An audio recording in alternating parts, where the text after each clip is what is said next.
অনেক দিন ধরে এই মায়ের মন্দিরে আসার জন্য মনটা প্রচুর ব্যাকুল হতো জানো তো, কিন্তু রোজই দেখতাম, কোনোদিন আর আসা হয়নি মায়ের কাছে।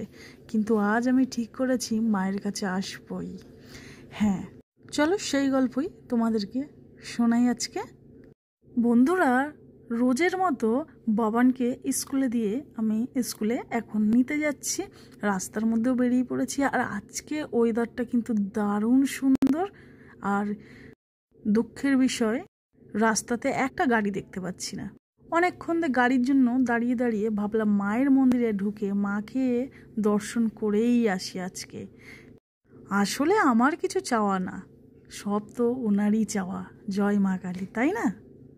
তারপরে মাকে দর্শন করে আবারও লাইন দিলাম আমি অটো লাইনে। এই অটোটা খারাপ ছিল, এই অটোটা আর বের হলো না।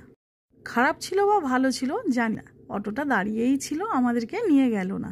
ওদিকে বাবু মশাই বলেছে যে হেলমেটটা নিয়ে আসতে, হাতে করে হেলমেটটাও নিয়ে নিলাম। তারপরে লাইনে দাঁড়িয়ে দাঁড়িয়ে একটা রিক্সা পেয়েছি অনেক কষ্টেতে। তাও জিজ্ঞেস করলাম যে নিয়ে যাবে ভাই? বলল না, নিয়ে যাব না, অনেক কামাও করে। বলল ঠিক আছে নিয়ে যাব। জানো, একটা রিক্সার মধ্যে 4 জন বসেছি, কিন্তু সবারই ভাড়া সমান সমান। রিক্সার দিয়ে যখন বাসদনিতে নামিয়ে দিল তখন বললাম কত টাকা?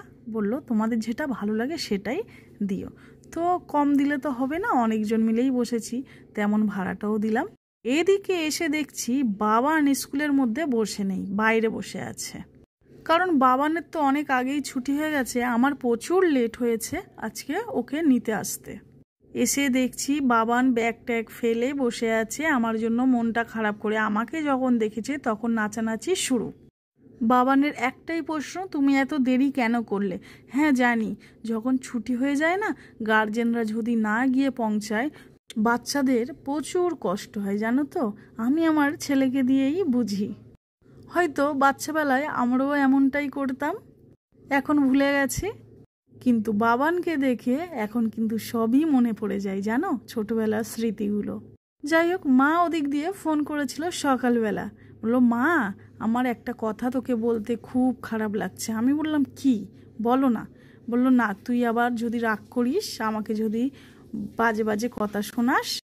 বাজে বাজে কথা মানে মাথা গরম করে কোনো কথা বলিস? আমি না না, কেন বলতে যাবো, তুমি বলো না। বলল আজকে দাদু ভাইকে নিয়ে একটু আসবি, দাদু ভাইয়ের জন্য মনটা খারাপ করছে আমার। আমি বললাম ও এই কথা, ঠিক আছে দাদু ভাইকে নিয়ে যাব। আসলে মা না নিজে তো আসে না, আর ছোট্ট ছেলেটাকে দেখার জন্য খুব ঘন ঘনই ডাকে। হ্যাঁ, স্কুল দিয়ে একটা অটোই চাপলেই মায়ের বাড়ি আমি পৌঁছে যেতে পারি, আমার বাপের বাড়ি। তো এই যে মায়ের কথা শুনে আমি বাপের বাড়ি একটু এসছি আজকে। এসে এখন দেখো গরমেতে সিঁদুর টিঁদুর সব ঘেটে গেছে। মা ওদিকে বলল মা আজকে নিরামিষ রান্নাবান্না, যেহেতু আজকে শ্রাবণ মাসের প্রথম সোমবার, তাই নিরামিষ খাবো। আমি বললাম ঠিক আছে।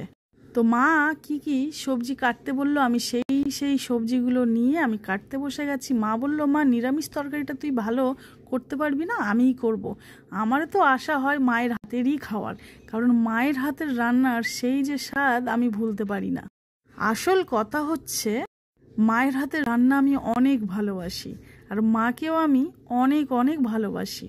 ওদিকে রান্না বান্না হচ্ছিল, আর এদিকে দেখো কত ছোট ছোট চারা গাছ এনে রাখা আছে।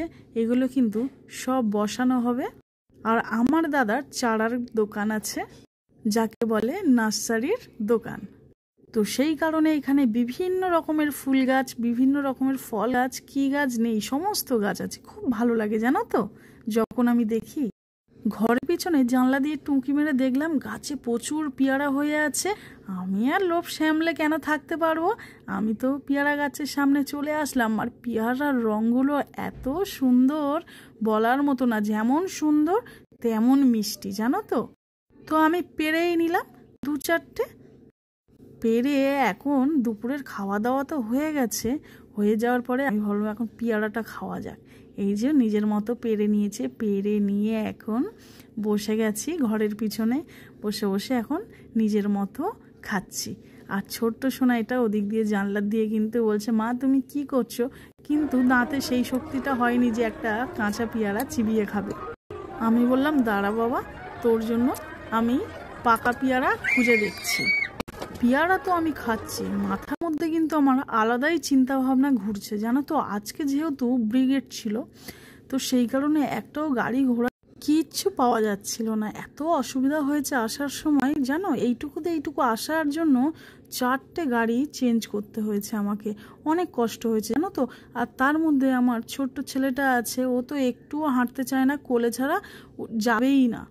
এবার ওকে ভুলিয়ে ভালিয়ে আমি যেহেতু একটা আইসক্রিম কিনে দিয়েছি, তার মানে যতক্ষণ হাতে খাবার থাকবে ততক্ষণ বেচারি যাবে। কিন্তু ছোট্ট মানুষকে এত খাবার কিনে দেওয়াটাও তো উচিত না, ও তো সহ্য করতে পারে না না। এই পেট খারাপ দিয়ে উঠেছে বলতে পারো, খুব শরীর খারাপ হয়েছিল। তারপরে বিকেল হয়ে গেছে, আবার আমি বাড়িতে চলে আসব। বোন আমাকে র্যাপিডো বুক করে দিয়েছিল, র্যাপিডোই করে আসলাম। তারপরে স্কুলের অনেক কাজ দিয়েছিল, এই যে দেখো কাজ কমপ্লিট হয়ে গেছে এখন, হ্যান্ডওয়ার্ক। জানো তো সব থেকে একটা মজার কথা হলো, এই প্রথমবার আমার বাবানের জন্য হাতের কাজ আমি করে দিলাম। শুধু আমি না, এর মধ্যে কিন্তু ওর আন্টিও আছে, ওর দিদি ভাইও আছে, আমিও আছি। একটা ড্রয়িং 3জন ভালোবেসে করেছি। তো বন্ধুরা, ভিডিওটা ভালো লাগলে অবশ্যই একটা লাইক করো।